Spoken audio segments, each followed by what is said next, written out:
Eh bien, bonsoir.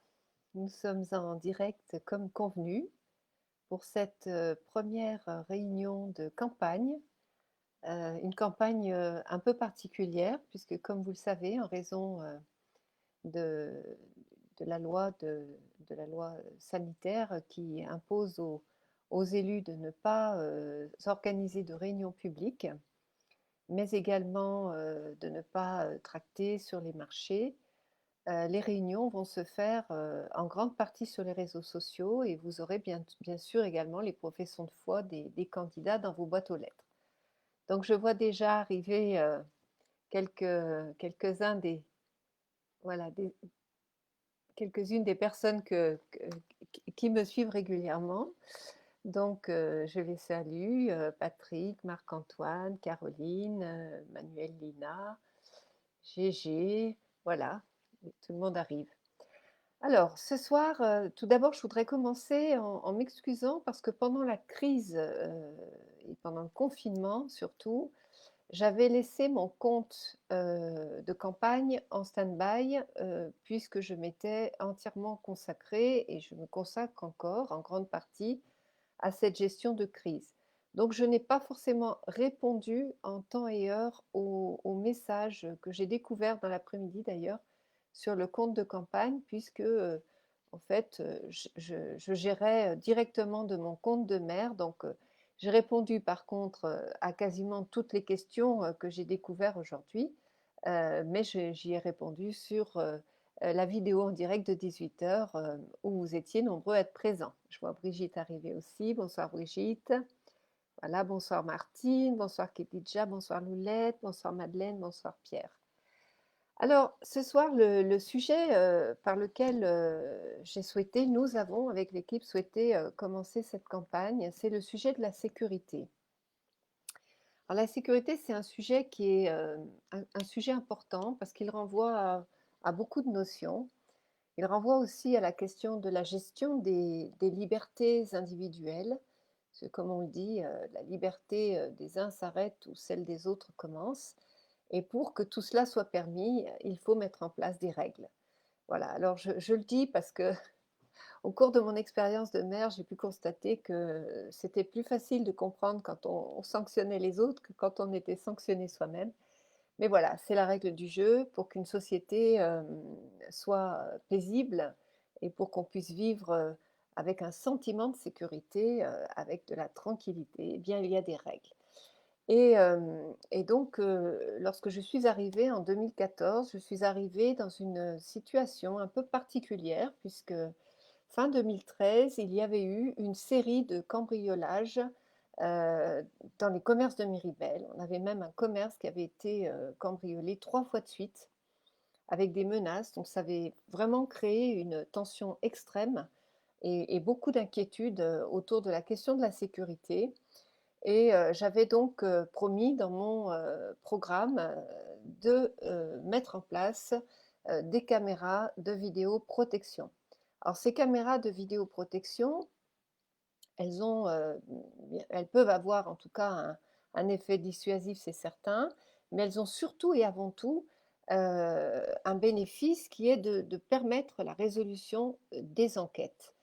Et nous avons donc travaillé dès le début avec la gendarmerie et avec la police municipale pour identifier les zones, les lieux qui seraient à équiper de vidéoprotection. Et donc, dès 2015, dès début 2015, nous avons mis 32 caméras de vidéoprotection à des endroits stratégiques.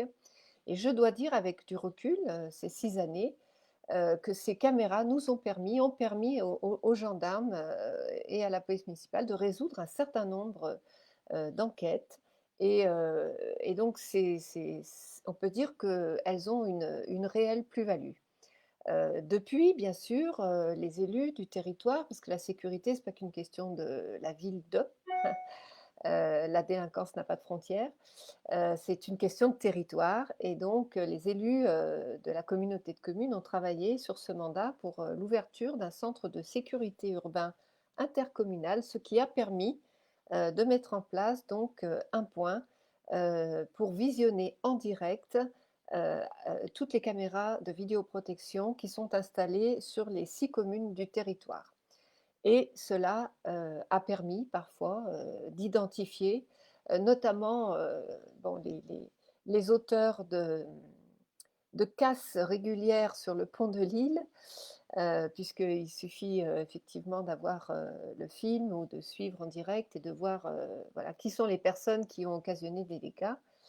Mais ça a permis aussi de résoudre des problèmes concernant le cambriolage. Dernièrement, par exemple, vous avez dû apprendre que 2 voitures avaient fait une course-poursuite dans la grande rue, occasionnant des dégâts sur le mobilier urbain public, mais également sur la pâtisserie Ségui. Bon, eh bien, grâce aux caméras, entre autres, et à l'enquête des gendarmes, la personne a pu être retrouvée. Donc, je pense qu'avec du recul, même si à une période, on se posait des questions sur ces caméras, si elles sont bien utilisées, elles sont un véritable outil de résolution d'enquête pour nos gendarmes et ils en ont besoin. À cette première action de pose de caméras de vidéoprotection, il y a eu une action aussi des gendarmes qui a été très importante. Ils ont fait le tour de tous les commerces pour leur donner des conseils sur la façon dont ils devaient présenter leurs marchandises, dont ils devaient se protéger, quels outils ils avaient à leur disposition pour pouvoir prévenir en cas de fausse monnaie, par exemple, ou en cas de vol.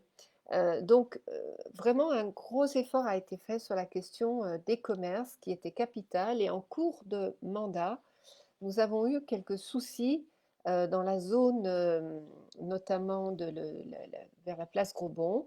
Et j'ai fait installer une caméra supplémentaire à cet endroit-là qui nous a permis également d'apaiser un peu le secteur, même s'il reste des poches qui sont à améliorer, mais les gendarmes y travaillent. Donc c'est un vrai travail, la sécurité, un travail de complémentarité entre la mairie, bien sûr, les gendarmes, la police municipale, mais nous avons régulièrement aussi des comités de pilotage où sont également présents le préfet ou son délégué, le procureur et la communauté de communes, la protection de la jeunesse. Donc, ce sont un certain nombre de partenaires qui travaillent ensemble pour essayer d'identifier les mesures à mettre en place. Mais je tiens à le dire parce que c'est très important. La sécurité, ce n'est pas que la répression, ce n'est pas que la résolution des enquêtes, c'est aussi la prévention. Il y a une énorme part qui est faite à la prévention. Et d'ailleurs, plus il y a de prévention et plus on peut espérer qu'il y aura un taux de délinquance faible. Hein, ça va ensemble. Donc la prévention, bah, c'est l'éducation, bien évidemment, c'est quand on n'a pas la chance voilà, d'avoir forcément ce qu'il faut à la maison, bah, c'est aussi la prévention à travers les activités dans le monde associatif, c'est la protection de l'enfance, c'est aussi l'école qui est un lieu où véhicule des règles, des valeurs à respecter. Donc la question de la prévention, elle est importante. En fait, c'est un couple, prévention, répression. L'un sans l'autre n'a pas de sens. De la prévention sans répression, eh bien, bon, ça s'arrête jamais. Et de la répression sans prévention, bah, c'est un puissant fond. Donc voilà, je voulais vraiment vous faire comprendre à quel point ces deux notions sont extrêmement liées et très importantes et pourquoi je voulais leur accorder autant d'importance, à la fois dans le bilan, mais aussi dans le projet dont je vais vous parler. Hein. Donc, parmi les actions que nous avons mis en place également, et puis on reviendra tout à l'heure bien évidemment à vos questions. Hein.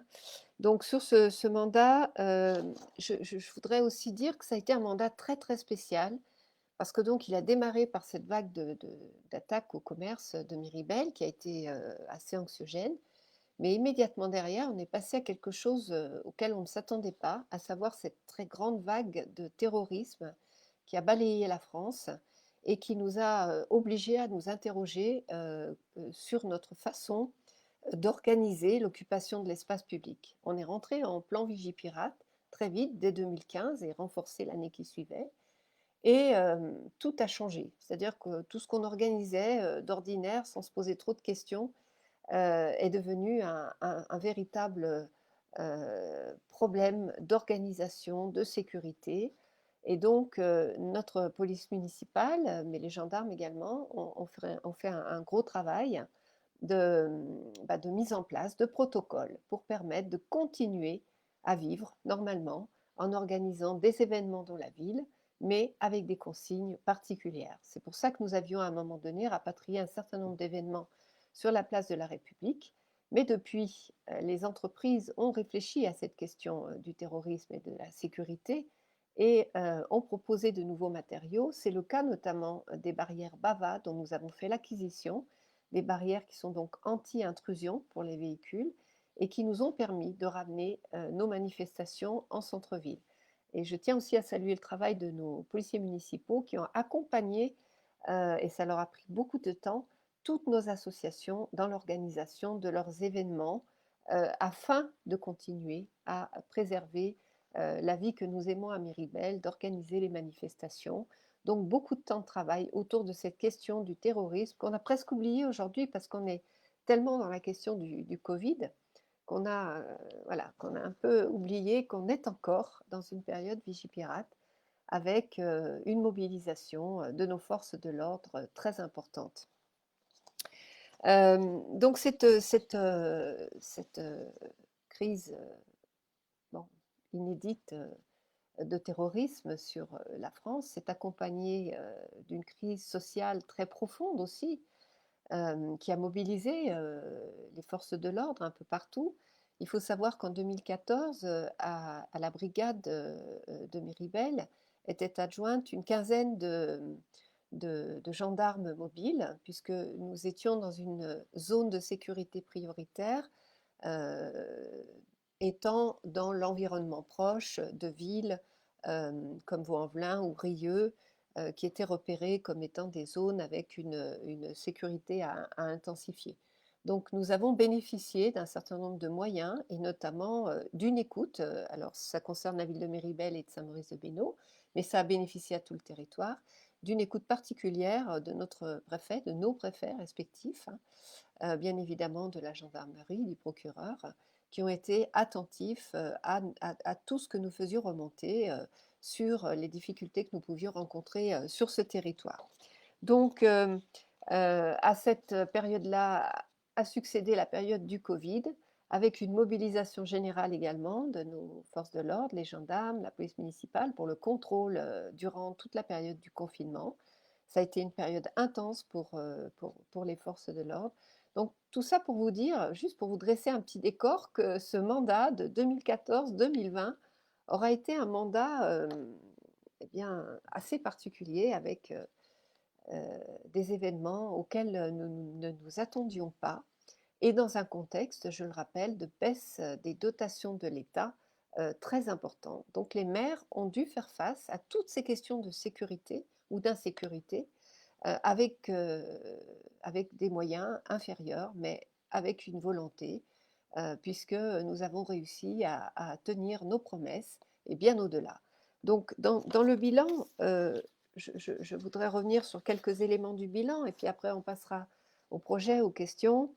Euh, euh, donc, ces comités de pilotage ont été très importants. Ils nous ont permis tous les 6 mois d'évaluer le niveau de délinquance, de crimes, de délits, etc. sur le territoire.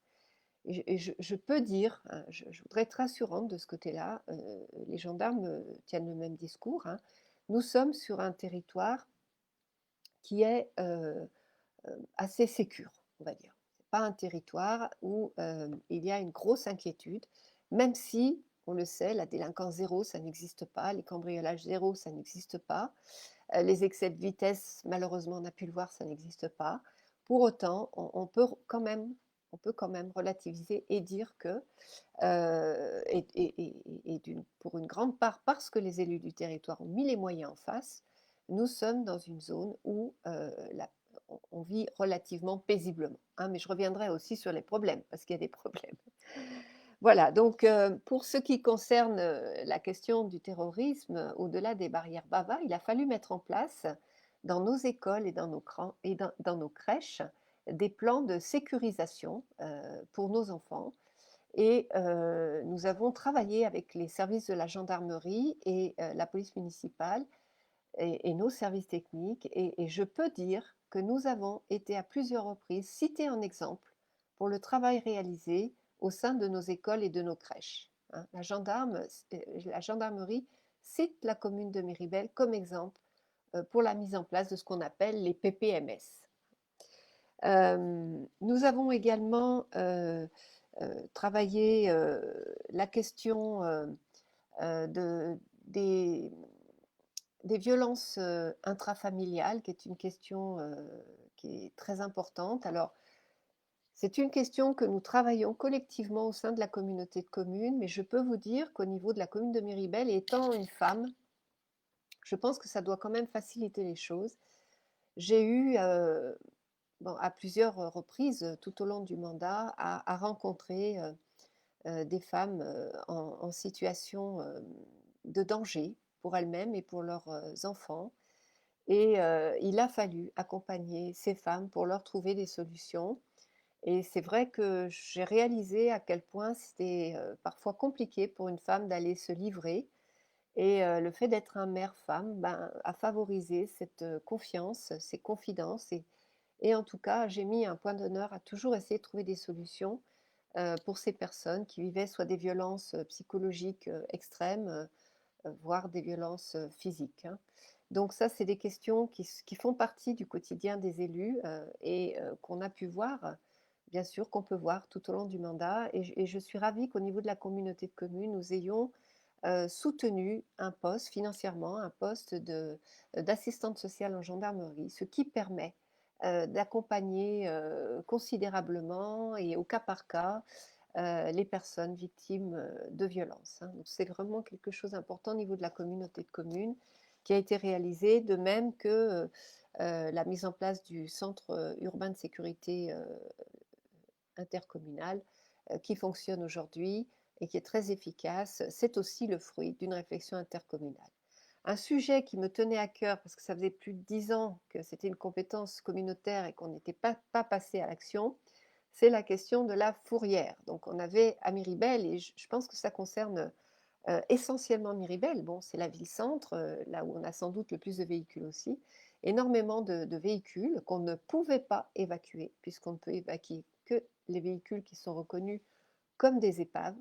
Et la fourrière, qui a donc été mise en place il y a un an, a permis, ne serait-ce que dans les 2 premiers mois, d'évacuer une soixantaine de véhicules qui étaient là depuis parfois des années, dont on ne connaissait pas les propriétaires et qui prenaient la place d'autres automobilistes dans l'espace public. Donc cette fourrière qui a été mise en place a permis déjà, dans un premier temps, de redonner un souffle à l'espace public d'une certaine façon et à remettre les choses en place, puisqu'on était euh, très embêtés, je vous l'ai déjà dit à plusieurs reprises, quand on perd une compétence, quand on donne une compétence ou qu'on la transfère à une communauté de communes, par exemple, nous n'avons plus le droit de l'exercer. Ça veut dire que nous n'avons plus le droit de dépenser un centime ou de prendre une décision seule.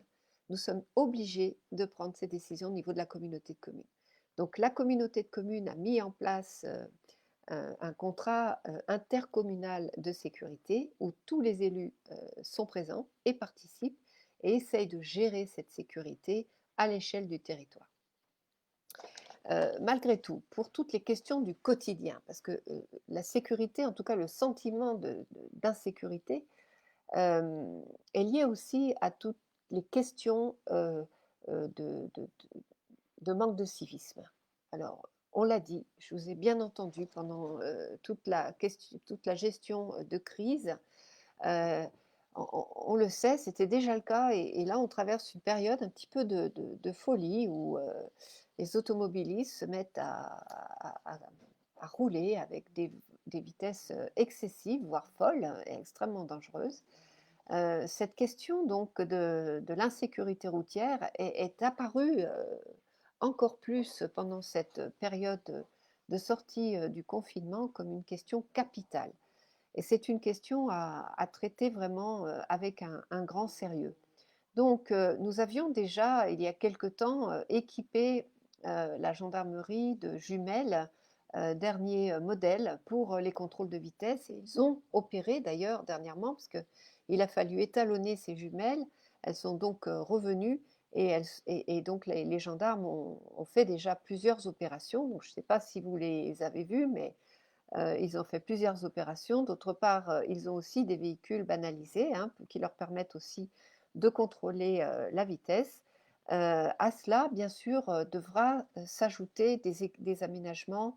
On l'a vu, on a eu à de multiples occasions enfin, l'occasion d'en parler, des aménagements sur les voiries, donc essentiellement sur les départementales, mais pas que.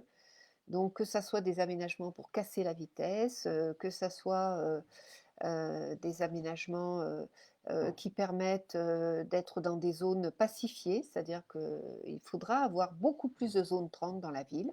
On a commencé à faire des zones 30, mais je pense que vraiment, c'est quelque chose qu'il va falloir intégrer. Alors, c'est vraiment un effort collectif parce que, comme je vous le disais tout à l'heure, ça veut dire aussi que quand on est un peu pressé, bah, il faut quand même respecter la zone 30. Hein. Et la zone 30 a aussi une vertu, c'est qu'elle permet aussi de faire cohabiter les cyclistes et les automobilistes. Et c'est le monde que nous souhaitons pour demain, c'est-à-dire plus de place pour les cyclistes, plus de place pour les piétons, et puis peut-être moins de véhicules. De toute façon, progressivement, il y aura moins de véhicules, puisqu'on le sait, il y a une crise pétrolière depuis 2005 déjà. Hein, et il serait utopique de penser que le monde de demain sera le monde d'hier.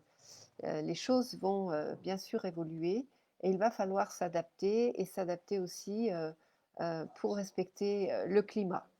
Alors, au-delà bien sûr de ces questions-là, il y a aussi toute la formation que nous avons donnée à nos policiers municipaux. Ils n'étaient pas armés, donc aujourd'hui ils sont équipés d'armes qui sont non létales, mais ils ont fait des formations adaptées pour pouvoir utiliser ces armes. Donc, j'ai signé aussi un certain nombre d'arrêtés ces derniers jours, hein, suite à vos remontées.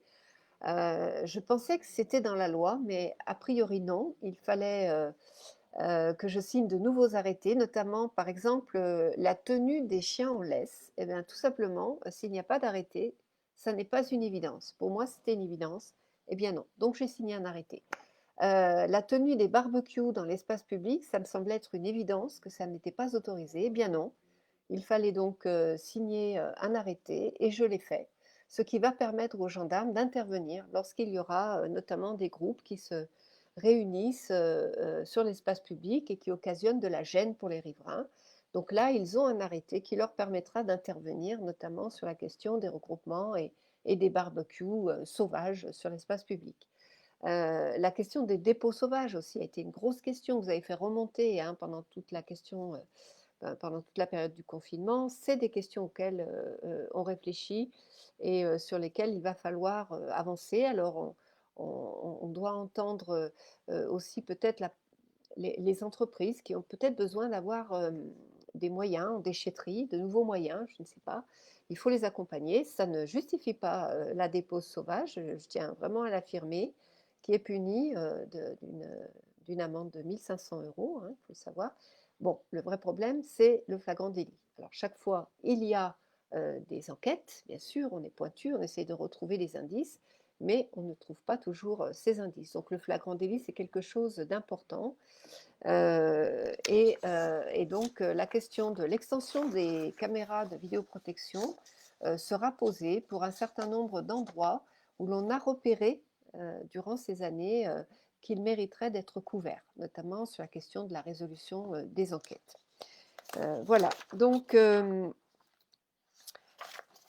vais voir si vous avez quelques questions. Donc, est-ce que vous allez installer d'autres caméras? Demande Gégé. Donc oui, ben, la réponse est oui, puisque nous avons, alors c'est pas, comment dirais-je, comme ça, sorti du chapeau, hein, c'est une vraie réflexion de fond avec la gendarmerie, la police municipale, on analyse, on fait des points d'étape tous les 6 mois pour voir, pour suivre ces équipements et on se rend compte qu'à certains endroits, effectivement, ils seraient, importants. Par exemple, on l'a vu, ces derniers jours, au quartier du Trèves, il y a régulièrement des dépôts sauvages, devant enfin, devant les locaux à poubelles, et ce ne sont pas, les habitants qui déposent, hein, souvent ce sont des gens qui viennent la nuit et qui déposent. Dernièrement, une entreprise qui avait déposé, je ne sais combien de photocopieuses usagées, voilà, et les habitants de la résidence du Trèves sont obligés de payer des taxes alors que ces dépôts sont des dépôts sauvages. Donc voilà, c'est le genre de cas, par exemple, où il peut être intéressant d'avoir une caméra pour dissuader, bien évidemment, et si ça n'était pas le cas, pour mettre les responsables en face de leur délit. Quelle évolution, quelle proposition sur la PM de Miribel dans ton programme, me dit Robert. Ah ben, Robert, on va augmenter les effectifs de la police municipale. Là, aujourd'hui, on est à plus de 10 000 habitants, hein, donc il faut que nous augmentions nos effectifs. Donc, nous sommes en train de lancer des recrutements pour pouvoir augmenter les effectifs de la police municipale. Voilà, donc c'est une réponse. Et puis, je tiens à le dire aussi parce que nous travaillons régulièrement avec les polices municipales des autres communes. Nos caméras de vidéoprotection, Robert est un élu de Saint-Maurice, les caméras de Saint-Maurice et de Miribel sont compatibles. Vous voyez, il y a aussi un travail entre les communes, entre les PM, un suivi régulier, de façon à optimiser cet apport de réponse en termes de sécurité. Alors, je regarde s'il y a d'autres questions. Qu'en est-il de la sécurité de la vitesse en centre-ville? Que comptez-vous faire? Donc oui, Faustine, très bonne question, effectivement. Je l'ai dit lors des vidéos en direct parce qu'on a eu affaire à ces questions-là. La départementale, les départementales, d'une manière générale, relèvent d'une compétence départementale, bien évidemment, pour les autorisations d'aménagement, mais pour ce qui est de la mise en place d'aménagements, du financement des aménagements, elles dépendent de la communauté de communes. Donc, j'avais demandé, hein, depuis le début du mandat, un certain nombre d'aménagements, de plateaux, pour casser la vitesse. Notamment, on sait qu'on en a besoin à l'entrée est, où on a des voitures qui arrivent parfois à 70, 80, 90 après la caserne de pompiers. Et là, pour les gens qui habitent dans ce secteur-là, c'est extrêmement dangereux. Mais on sait aussi que de l'autre côté, côté ouest, on a aussi ce même genre de problème. Et notamment dans la zone du pont de Lille, j'avais demandé un passage surélevé pour casser la vitesse et permettre aussi aux cyclistes qui vont rejoindre le Grand Parc de le faire en toute sécurité et même aux piétons de traverser en toute sécurité. Donc, les élus de la communauté de communes vont changer, hein, on a de nouveaux maires, on a de nouveaux élus. Je vais remettre cette demande sur la table. J'avais insisté sur la fourrière parce que les autres communes ne voulaient pas suivre, à part Saint-Maurice-de-Bénaud.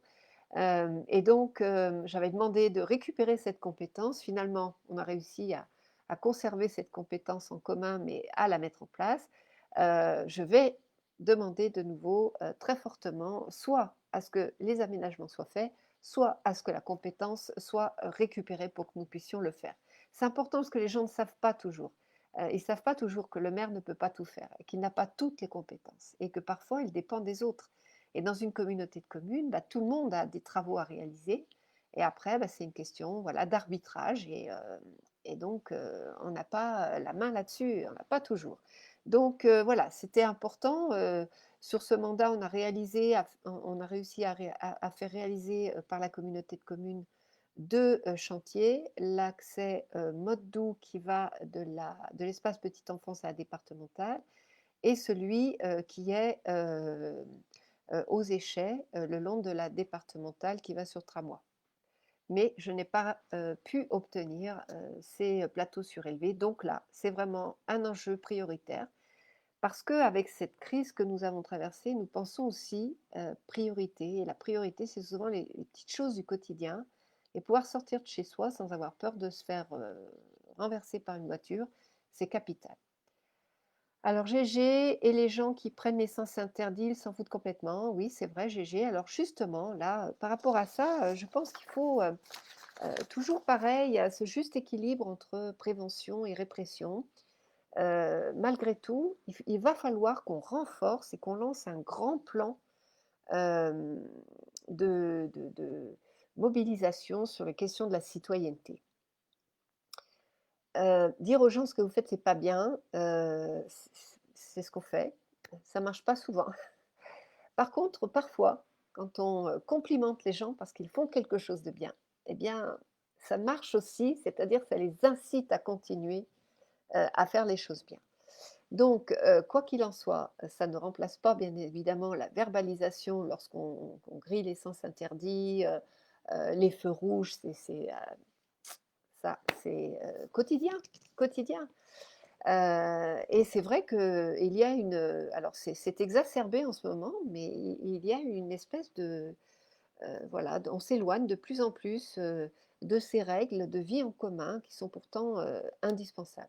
Donc, de la sévérité, de la sanction, mais également réfléchir, continuer à renforcer les actions de prévention qui sont capitales. J'ai souvenir d'actions de prévention de sécurité routière dans nos écoles où les enfants, lorsque l'on disait ben, il faut bien mettre ta ceinture quand tu montes dans la voiture, et puis alors on s'arrête au vert, on s'arrête au rouge, et puis il y a des petits qui disaient ah ben non, mais non, non, vous vous trompez, moi, mon papa il passe au rouge, ou alors ou je ne mets pas ma ceinture dans la voiture, mes parents ne me le demandent pas.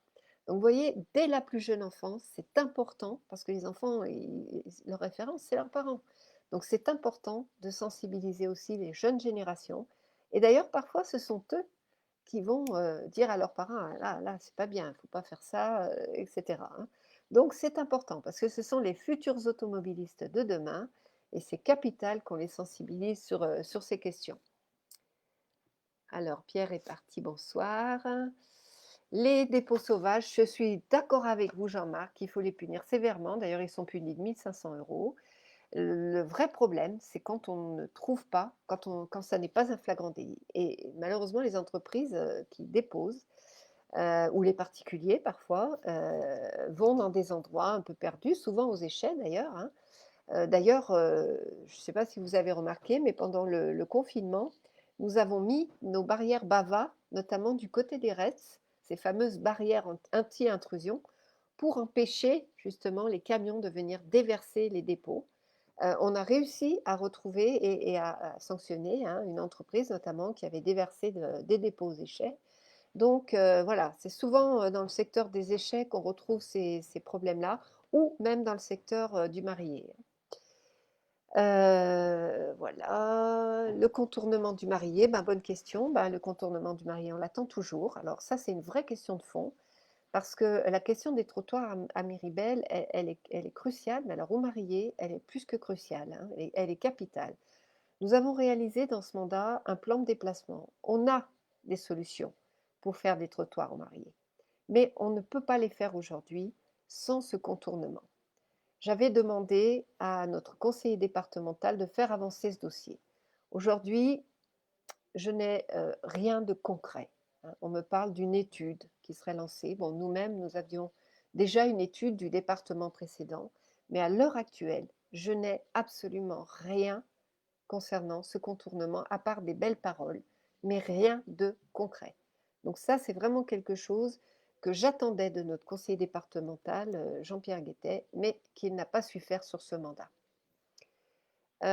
Pourquoi Gégé? Pourquoi n'y a-t-il plus d'éducateurs? Alors ben voilà, décidément ça tourne autour du conseil départemental. Donc le conseil départemental a décidé de redéployer les éducateurs de prévention, en l'occurrence de les mettre dans des zones politiques de la ville ou apparentées politiques de la ville, alors qu'il s'agit de la protection de l'enfance et que normalement ce n'est pas directement lié à la délinquance. Mais bien évidemment, lorsque des enfants ou des jeunes sont en détresse, sont en rupture familiale, ont des difficultés psychologiques, ont du mal à trouver une formation, un emploi, parfois couchent dehors.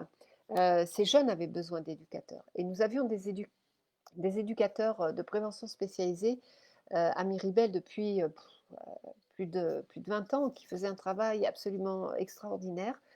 Et le conseil départemental a décidé de nous enlever ces éducateurs, donc les 2 éducateurs de Miribel et celui de Saint-Maurice-de-Bénaud. Alors, il faut savoir qu'avec le maire de Saint-Maurice-de-Bénaud, nous avons vraiment plaidé à plusieurs reprises notre cause pour essayer de conserver ces éducateurs, qui sont une part capitale de la prévention. D'ailleurs, ils étaient associés à toutes les actions hein, de sécurité que nous avions sur notre territoire. J'ai demandé personnellement en conseil municipal à Jean-Pierre Guettet de défendre ces 2 postes d'éducateur pour la ville de Miribel. Et il m'a répondu en conseil municipal avec une idée que je trouve absolument archaïque de la prévention, que la meilleure des préventions, pour lui, c'était la prison. À partir de là, moi, je ne peux plus discuter. Voilà, donc c'est 2 façons de voir les choses. Moi, je défends avec ferveur la prévention et la prison, ça n'est pas de la prévention. La prison, c'est déjà trop tard. Hein. Donc, si on n'a que la prison comme référence de prévention pour notre jeunesse, eh bien, il y a de l'inquiétude à se faire.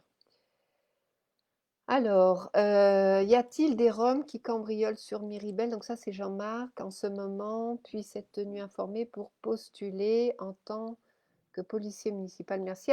Alors, une chose dont je ne vous ai pas parlé, mais dont j'ai eu l'occasion de parler sur ce mandat-là, nous avons mis en place notamment ce qu'on appelle la participation citoyenne, qui était appelée un peu de façon impropre euh, euh, je ne sais plus. Donc, de toute façon, ce n'est pas le bon nom, donc ce n'est pas bien grave. Donc, la participation citoyenne, ce sont des citoyens qui sont en interface avec la gendarmerie, donc avec l'accord du maire, et qui sont répartis dans tous les quartiers de Méribel. Donc, ils font remonter lorsqu'ils voient des choses un peu étranges qui leur paraissent suspectes, et vice-versa. Quand les gendarmes recherchent quelqu'un, par exemple, il faut redescendre les informations aux citoyens et ça permet du coup de bien tisser le territoire et du coup ça permet de résoudre un certain nombre d'enquêtes ou de retrouver des personnes ou de faire de la prévention en allant contrôler. Puisque les gendarmes le disent toujours, appelez-nous. Hein.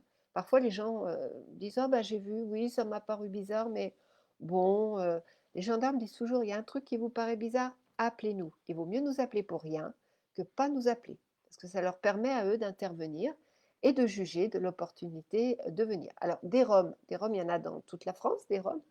Alors, des Roms ou pas des Roms d'ailleurs. Hein. Et dans les cambriolages, il y a toutes sortes de populations. Hein, donc, je ne peux pas stigmatiser particulièrement les Roms, mais voilà, ça fait partie avec d'autres types peut-être de populations qui sont présents partout, bien sûr, mais pas qu'à Miribel, je veux dire, dans le départ, dans toute la France. La répression pour les sens interdits, Jean-Marc, c'est pareil. Hein, de toute façon, sens interdit, griller les feux rouges, tout ce qui est contraire au code de la route est à être réprimandé. Alors, il y a aussi une question qui est toujours un peu voilà, borderline, on va dire, c'est la question du mauvais stationnement. Voilà. Donc, quand nos policiers municipaux font preuve de pédagogie, bon, on dit voilà, oh, on se garde n'importe où à Miribel, la police municipale ne fait rien. Et quand la police municipale verbalise, je reçois des tas de réclamations par rapport à ces verbalisations. Donc, j'en reviens à ce que je disais tout à l'heure, bah, c'est une règle et une règle. Voilà, on se fait attraper, bah, tant pis, c'est la règle, il faut accepter la règle. Donc, c'est important parce que à remettre trop en question les forces de l'ordre, ceux qui sont là, qui sont des individus comme nous, hein, qui sont là, c'est leur métier de faire respecter la loi, de faire respecter la règle, à remettre trop en question ces personnes qui sont là pour nous aider au quotidien, eh bien, on crée une espèce de sentiment que tout est permis finalement. Donc, j'insiste là-dessus et ça va dans le sens de ce grand plan de sensibilisation à la citoyenneté qui me tient à cœur.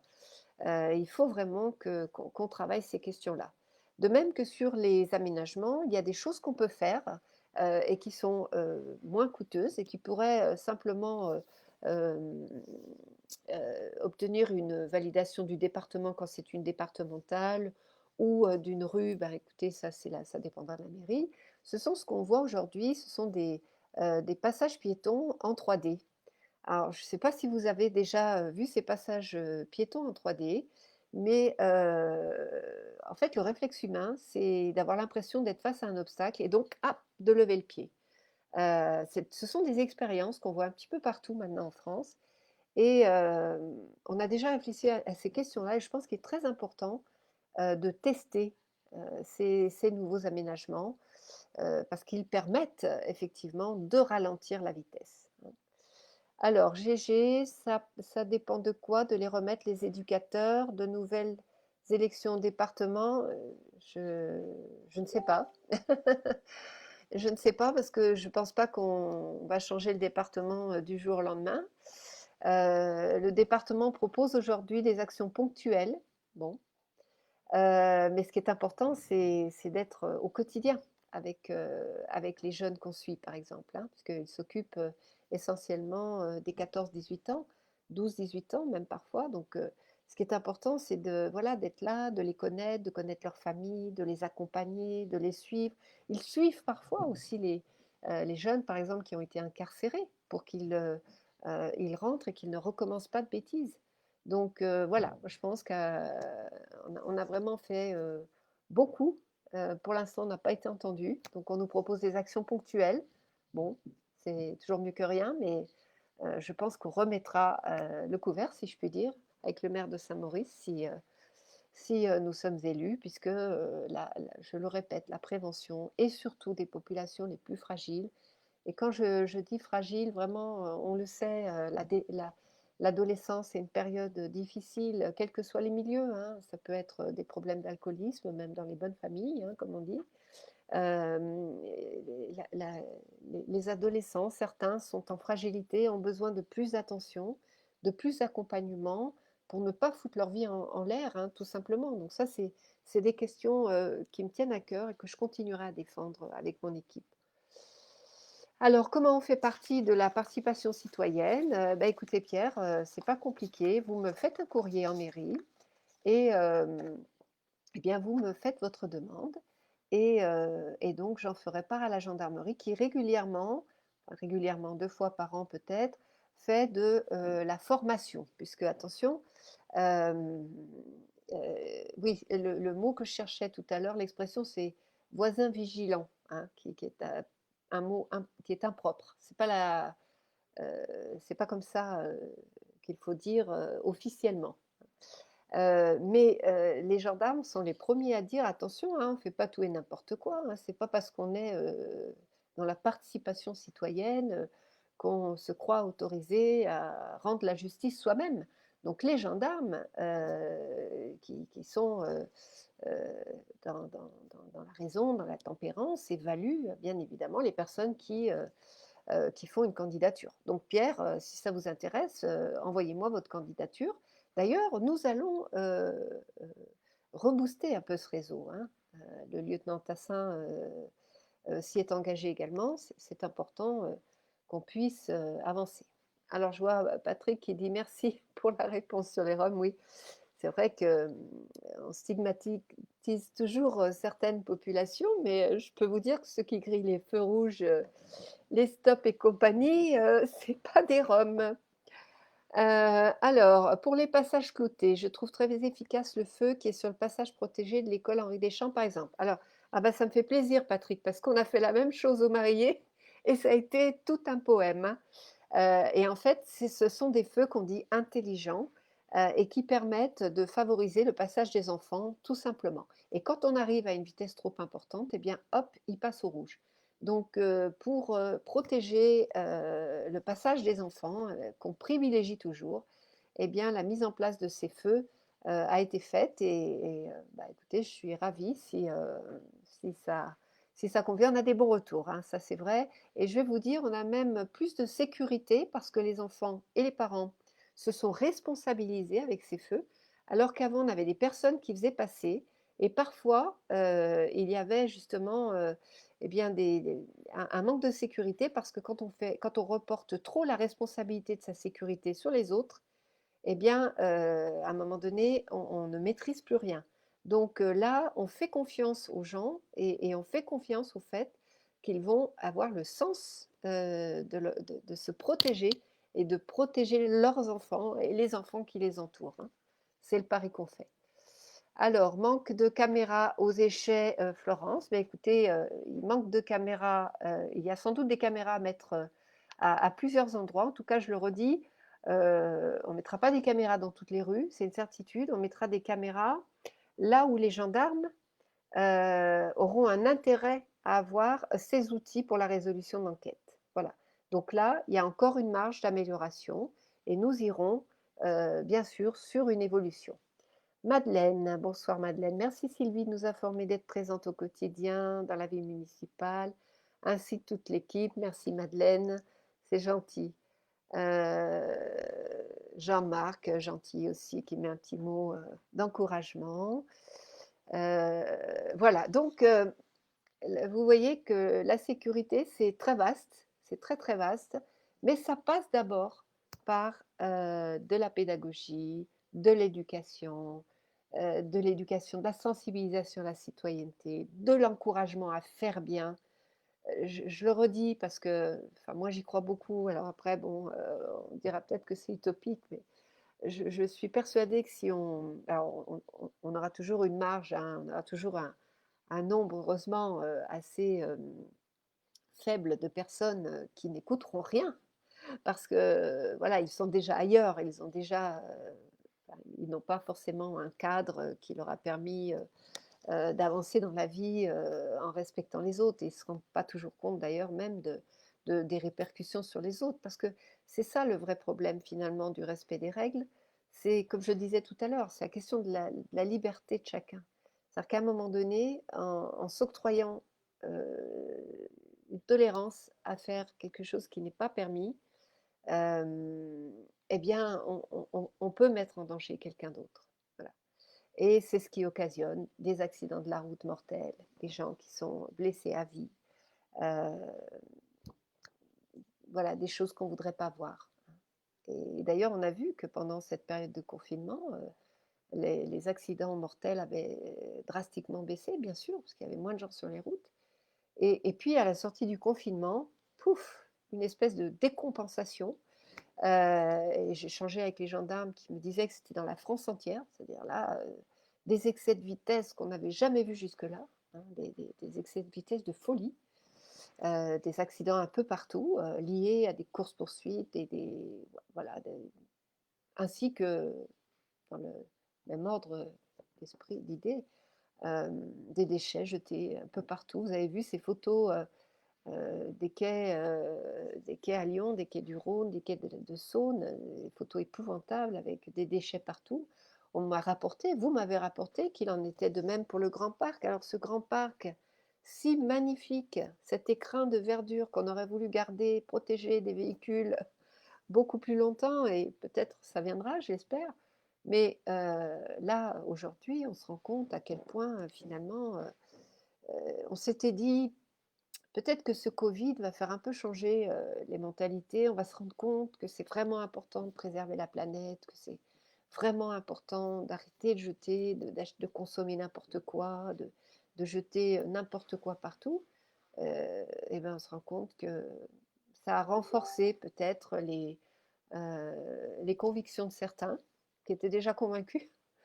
Et puis, eh ben, ça n'a pas fait grand-chose sur les autres. Donc, il y a un gros, gros travail à faire là. Parce que là, je le redis, mais euh, sans vouloir, euh, sans vouloir être anxiogène, mais le temps nous est compté pour la planète, hein. Donc, il va falloir réfléchir, il faut réfléchir tout de suite à demain. Et il faut réfléchir environnement, il faut réfléchir aussi crise sociale, parce que ça va entraîner des crises, ça va entraîner des conflits, ça va entraîner de la misère. Il faut aujourd'hui accepter de perdre un peu voilà, de nos droits, ou enfin de nos droits, de nos avantages plus exactement, pour le bien commun. Le bien commun, c'est une valeur qui me tient à cœur et qui est trop souvent oubliée.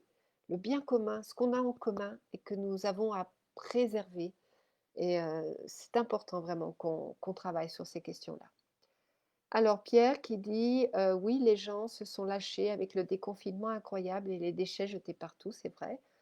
Euh, alors il y a la question du pont. Donc la question du pont, effectivement, c'est aussi une question qui sera donc dans notre programme, puisque, comme je vous l'avais déjà dit, j'ai souhaité qu'on trouve une solution pour ce passage des véhicules dans les deux sens. C'est Loulette qui nous l'a souvent dit d'ailleurs, hein, les confrontations, les conflits sur ce pont. J'avais demandé une étude pour permettre la mise en place, au moins de tester des feux alternatifs sur ce pont. Ça n'a pas été fait, mais je remettrai cette question à l'ordre du jour, bien sûr, des prochains conseils communautaires. Alors, je ne me vois plus. Est-ce que vous me voyez de votre côté pour savoir, je regarde si quelqu'un me voit, quelqu'un peut me répondre. Du coup, je ne suis pas sûre.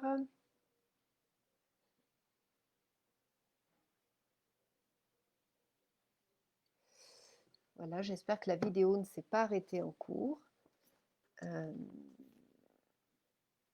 Alors,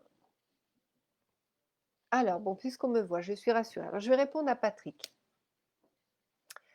Je suis pour les véhicules dans le grand parc. Ce parc n'est pas réservé à ceux qui habitent à proximité. Alors moi, je dirais qu'il y a deux choses dans cette réponse. Je suis d'accord avec une et un petit peu moins avec l'autre. Je pense que ce parc, effectivement, c'est l'écrin de verdure pour tout le territoire et qu'il doit être accessible à tous, parce qu'on l'a bien vu aussi pendant ce confinement. Et là, je suis absolument d'accord, Patrick. On avait des personnes qui étaient dans des petits appartements sans même un balcon. Donc, il est évident qu'on doit pouvoir aller dans ce parc, tout le monde doit pouvoir aller dans ce parc. Mais pourquoi ne pas développer les transports en commun pour accéder à ce parc, plutôt que d'avoir cet amas de véhicules qui polluent et qui vient altérer puis se garer n'importe où dans ce grand parc. Donc, je pense qu'il faut développer tout ce qui va être les réseaux en commun, les transports en commun, pour que chacun puisse accéder à ce parc. Effectivement, c'est un parc que nous avons comme un bien commun dont je parlais tout à l'heure. Donc de ce côté-là, je suis entièrement d'accord avec toi, Patrick.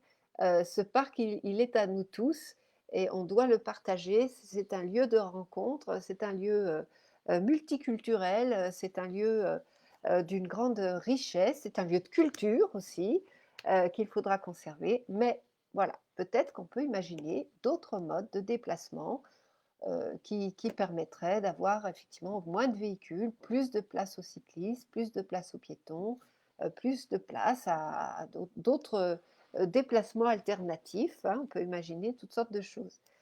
Donc Jean-Marc qui reparle de la sensibilisation, Jean, au respect de la nature, ça fait partie, bien sûr, de cette sensibilisation à la citoyenneté, tout ce qui concerne le respect, hein, le respect des autres, le respect de la nature, de l'environnement, ça fait partie des règles de vie en commun, des choses qu'on doit absolument apprendre très tôt à nos enfants et qu'on doit valoriser. C'est surtout ça, parce que parfois on valorise des idées extrêmement négatives, extrêmement discriminantes, par exemple. Voilà, ça peut être tout à fait à la mode de s'en prendre à telle catégorie de personnes ou à telle autre, de reporter toujours la faute sur les autres. On le disait quand nous étions petits, il y a toujours un plus petit que soi. Et c'est souvent le plus petit que soi qui prend pour tout le monde, mais en général, c'est le reflet de la société. Donc, c'est important que chacun prenne sa place, qu'on accompagne chacun à prendre sa place et qu'on éduque. Voilà, donc l'éducation, la prévention, mais également sanctionner quand les règles ne sont pas respectées, parce qu'il n'est pas possible qu'on puisse faire tout et n'importe quoi sans jamais être puni. Donc voilà, je voulais simplement vous livrer ce soir l'état d'esprit dans lequel j'envisageais la sécurité pour tous. Et comme vous pouvez le constater, nous avons fait énormément. Il y a eu un énorme travail qui a été fait sur ce mandat. Et nous continuons parce que la première des libertés, c'est de sortir de chez soi sans se poser la question de la sécurité. Voilà, je regarde si vous avez encore deux, trois petites questions. Alors sur la sécurité et la circulation, en résumé, donc plus de caméras de vidéoprotection, plus de police municipale, plus d'actions de prévention, plus d'équipements pour casser la vitesse et de zone 30, plus de prévention de sécurité routière aussi dans nos écoles. Voilà, donc toutes ces questions-là qui vont être amplifiées sur ce mandat. Et puis, cette question de la sensibilisation au bien commun par le positif. J'ose, je tente. Euh, alors, on pourrait envoyer tous les colibris à 95% vides faire des navettes dans le Grand Parc. Ben, c'est une bonne idée, Patrick. Bien sûr. La question du colibri, on y reviendra quand on parlera des transports, mais c'est une question qui est à repenser, qui est à revoir. Je pense qu'on peut optimiser ce colibri de façon à ce qu'il soit plus utile et effectivement qu'il permette à plus de gens de se déplacer. Voilà, c'est une certitude. Mais il y a aussi toute la question de favoriser, par exemple, l'achat de vélos, pas forcément de vélos électriques, de vélos tout simples. Il peut y avoir comme ça des actions qui peuvent donner aussi aux gens envie de se déplacer autrement qu'avec la voiture. En tout cas, le colibri, c'est sûr, c'est une bonne piste. Voilà, donc je regarde rapidement si j'ai fait à peu près le tour de ce que j'avais à vous dire ce soir. Oui, si, je voulais quand même continuer et renforcer ma position sur le soutien au dispositif d'aide aux violences conjugales, hein, enfin contre les violences conjugales, plus exactement aux femmes victimes de violences conjugales, mais également aux enfants. Parce qu'il y a beaucoup d'enfants qui malheureusement sont victimes de violences dans leur foyer. Une question qu'on a travaillée pendant ce mandat et que je souhaite continuer à travailler avec la personne qui sera, je l'espère, mon adjoint aux affaires scolaires. C'est la question du harcèlement scolaire. C'est une question qu'on a vue qui est très importante, qui pose aussi la question du mauvais usage ou du bon usage des réseaux sociaux, qui est une question cruciale aujourd'hui. On le voit, hein, parfois, des jeunes sont amenés à, à se suicider parfois à cause euh, de de choses qui se passent sur les réseaux sociaux et qui sont extrêmement violentes. Donc, toutes ces choses-là sont importantes. Il faut qu'on encadre notre jeunesse, qu'on les éduque, qu'on leur apprenne l'usage de ces réseaux. C'est capital. Et puis, qu'on ne banalise pas le harcèlement scolaire. Aujourd'hui, il y a une forme de violence dans la société, verbale aussi, discriminante, qui fait qu'on se croit autorisé de faire tout et n'importe quoi. Ben non, le harcèlement, le rejet de l'autre, faire souffrir l'autre gratuitement, en faire un bouc émissaire, que ce soit un enfant ou un adulte d'ailleurs, ça ne fait pas partie de nos valeurs. Donc il faut qu'on s'y penche, il faut qu'on s'y intéresse, il faut qu'on mette en place des actions. Voilà, eh bien écoutez, je crois que j'ai fait à peu près le tour. J'ai répondu à toutes vos questions. Si toutefois vous aviez encore des questions, n'hésitez pas à les mettre sur Messenger. J'y répondrai. Euh, voilà, ce soir, c'était sur la thématique de la sécurité, mais à travers cette thématique, la thématique de la prévention, de l'éducation, de la liberté, et puis toutes les valeurs qui vont avec. pour faire en sorte que nous vivions correctement et en nous respectant dans notre jolie ville de Miribel. Voilà, je vous souhaite une très belle soirée et je vous dis à samedi 18h30 pour une thématique santé. Voilà, à très bientôt, bonne soirée à tous.